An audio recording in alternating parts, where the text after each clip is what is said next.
Almost 4 years ago, we released 219 water rats on this farm right here in the Cornish countryside, and these, well, they were no ordinary rats. In fact, technically speaking, they were not rats at all. They were water voles.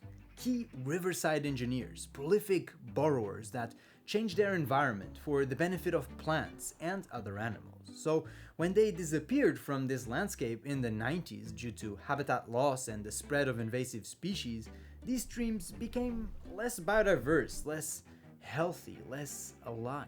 But with changing conditions, the opportunity came about to try and bring them back, which is what we decided to do in 2022 when we funded this release.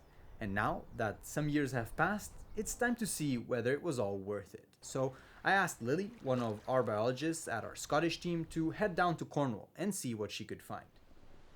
So we've just arrived at the release site that just under 4 years ago we released 219 little voles into this reservoir right here. And it's so exciting to be able to come back and see the result of a intervention that we put in place so long ago, but it's had so much impact. And before we go vole tracking, just a reminder that the only reason we can do this work here and at all our other projects, and the reason we can follow up on all of this years and years later, is because of our Mossy Earth members who support us with a monthly subscription. And if many of you watching this video would decide to join today, we could do a lot more of this kind of work, because for you it can be as small as the cost of a fancy coffee each month. But for us, when there's many of you contributing, we can do really big projects, which is incredibly exciting. So if you're keen to help us out to do these projects, then please consider becoming a member at mossy.earth. Now first, to get this story right, I think it is important to remind you why these little furballs matter so much. And for that, I think we have to highlight primarily their dual role as an ecosystem engineer and a keystone species, which all comes down to what they eat, what eats them, and how they build their complex homes. Firstly, we have what they eat. They're voracious herbivores that will nibble on any little bits of vegetation alongside the riverbank and encourage an increased diversity of plants. You see, in order to sustain their high energy levels, they eat up to 80% of their own body weight each day, picking from a mix of bankside grasses, sedges, reeds, and rushes, all the way to roots, rhizomes, bulbs, and even bark in cooler seasons. They really are not picky eaters and can devour over 200 different plant species. So, in effect, they behave like an army of mini gardeners, preventing any one plant species from dominating, and thus creating the space and the light gaps for a diversity of riverside vegetation to flourish, which in turn helps insects and pollinators and so on. Now, their second big function is one that I'm sure they are less pleased with. So they're food for a lot of different animals. I've seen about 5 buzzards circling up here today, and they're a hugely important prey item for a lot of the predators that live here. This part of their role should not be understated, because they are solving an important trophic bottleneck.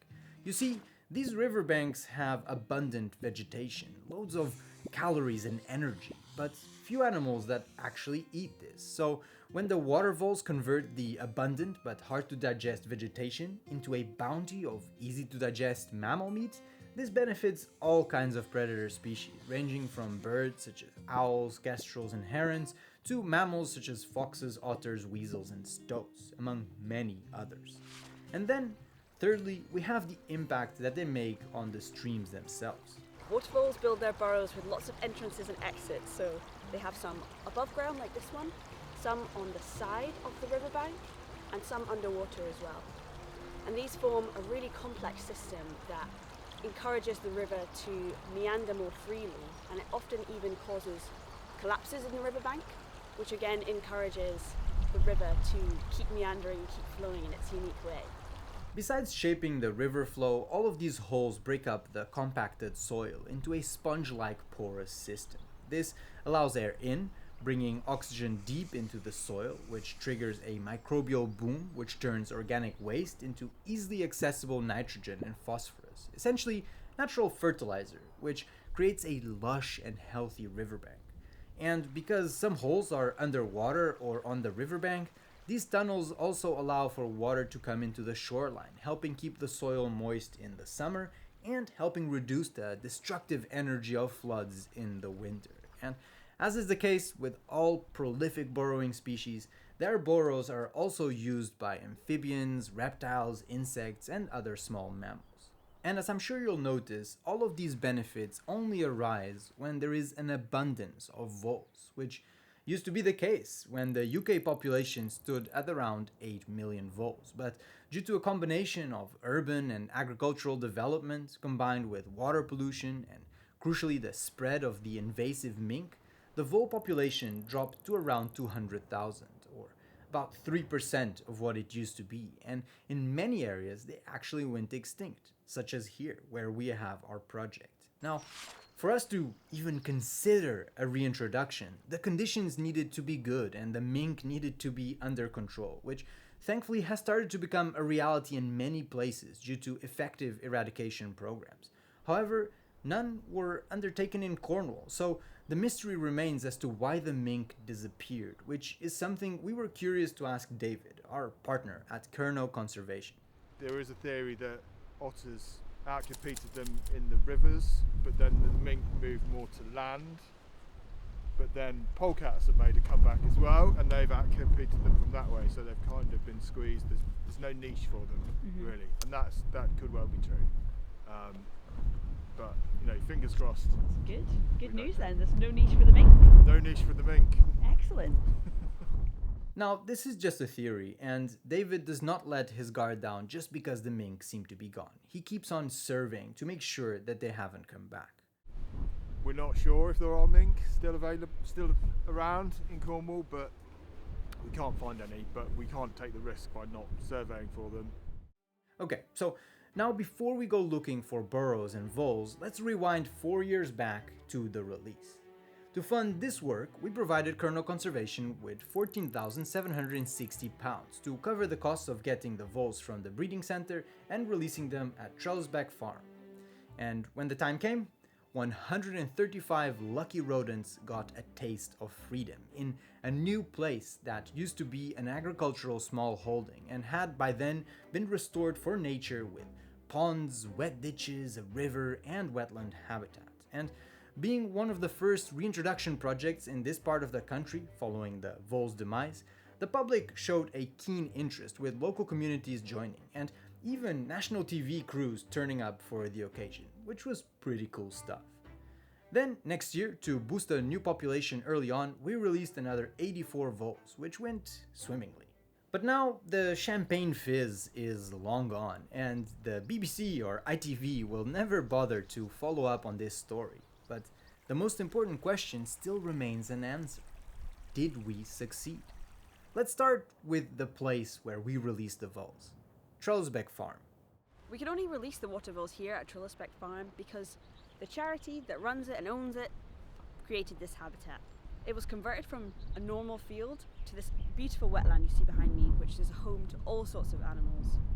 This high-quality environment was a prerequisite to any release, to have a core of suitable habitat where we knew they would thrive and where the results can now be reliably monitored, which is why David has deployed a series of rafts here, which allow him to check for both mink and water vole droppings, and thankfully we have only seen the latter.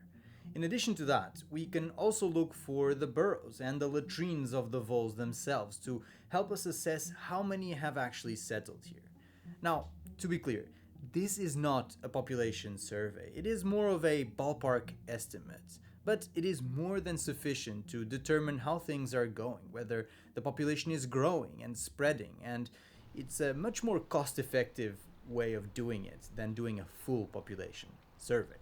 So, based on this, David has estimated that around 80 voles have made their home here in the core area. But from here, they have spread both up and downstream as well, and David has done some more estimates in those places. Upstream, he found very few burrows, but they were present, maybe less than 10 voles in total. Then downstream, in this wetland here, he estimated around 80 voles more. Further downstream, in this part here, he found another 40 voles nicely settled in, with another 30 settling down over here.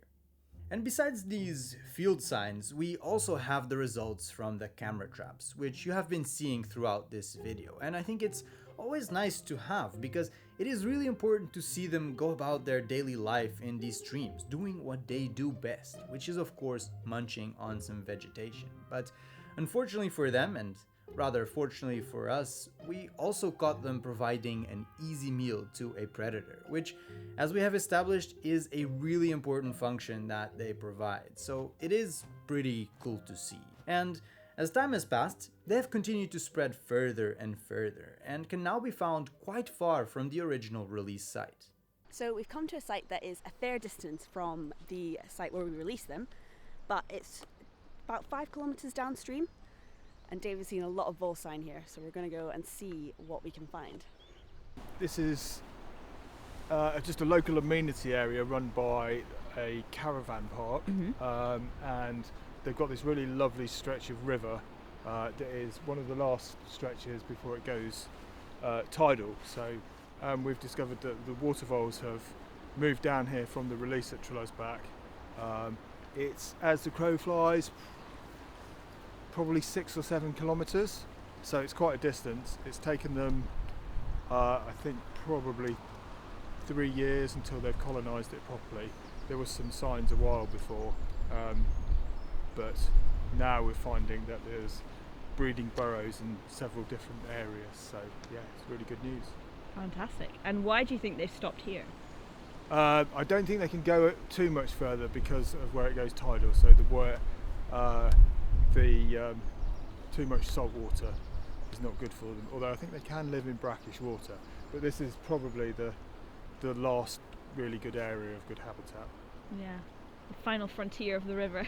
Final frontier, yeah. So here at the edge of the territory that they can probably colonize downstream, David counted another 60 voles, give or take, which gets us to a total of about 290. However, this does not account for certain areas David did not have time to survey, particularly along the Kernow River, and of course, this does not include any burrows he was not able to spot, or all the ponds and wet ditches that they have surely moved into between this part of the river and the release site. The true population is without a doubt much larger, and with most voles reaching breeding age after 5 weeks, having multiple litters per season, and an average lifespan of less than 1 year, we can be quite certain that these are no longer the voles we released. In all likelihood, they are the 6th or 8th generation descendants, born in the wild to wild parents who had wild parents themselves, doing what voles are meant to do out here, living fulfilling lives, munching away, and really bringing health back to this river system. And for us, all this evidence is really reassuring that this was the right time to attempt a reintroduction and to try our chances at recovering the species here. I mean, this is a landscape where the vole should without a doubt exist, and to many Britons, water voles are a main character in a traditional countryside, stirring memories of a rural Britain once abundant with wildlife. And seeing them out there today is a reminder that restoration is possible and that what has been lost need not be lost forever. And it also really shows the power of what we can do together and what you can help us do by becoming a Mossy Earth member. You see, we have come a long way since 2022. These days, we have our own teams that run large landscape-level rewilding projects in the degraded rainforest we bought in the Amazon, in the firths of Scotland, in the coral reefs of Indonesia, and in the Mediterranean cork oak forests of Portugal. And we also partner with amazing people like David all around the world who are trying to solve something important, ranging from the reconnecting of wetlands in Iceland to the flooding of forests in the Danube, all the way to the study of reforestation solutions using ants and termites in Benin. As a member, you'll be the one making this possible. We don't have huge investors, we are not in debt, we don't run ads or work with any one large company that controls our projects. We are free because of you. And as you can see, we deliver the receipts down the line, whether we succeed or whether we fail and learn from our mistakes. So we hope that you'll consider joining us to do some rewilding at mossy.earth. The link is in the description and in a pinned comment down below, or you can scan this QR code here. Now, after all of this searching and surveying of endless burrows, Lily really wanted to lay her eyes on a water vole. So together with David, they resorted to some bribery to catch a glimpse of this iconic rodent. And after a bit of waiting, the moment finally came. Well, I'm so happy I saw a water vole in the flesh, just munching on some apple, just over there. I want to thank you so much for watching. It's been so nice to come down here to Cornwall and see a project that's done so well, been very successful. And thank you so much to our Mossy Earth members who truly make all of this possible. And if you'd like to join us, then please do so at mossy.earth. Until next time, cheers!